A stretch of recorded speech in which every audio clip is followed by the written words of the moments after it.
they'd had 20 years, 25 years of good times, and they got over enthusiastic.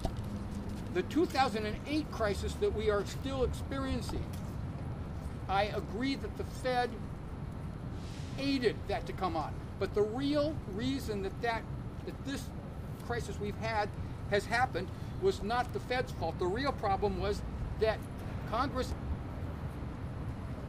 had deregulated the banking system. So the banking system, all of a sudden, these people that could go out and bet with huge amounts of money, and if they win, they win. If they lose, we bail them out. Was it the Fed's decision to bail out these people? Kevin's saying yes. I'm saying the Fed were in on it, but I'm saying a couple of things.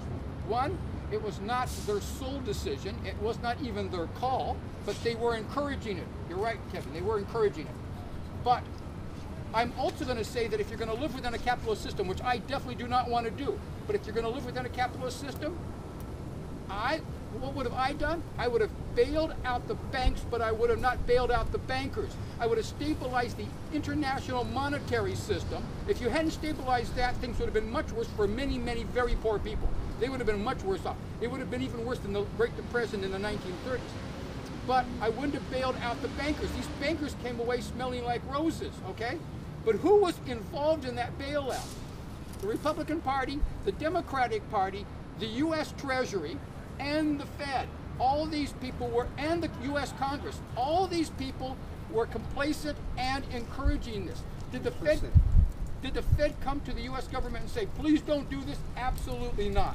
The Fed were involved, but they were not. If there had been no Fed, those banks would have still got bailed out, and those bankers still would have gone home with huge loans. I mean, huge bonuses.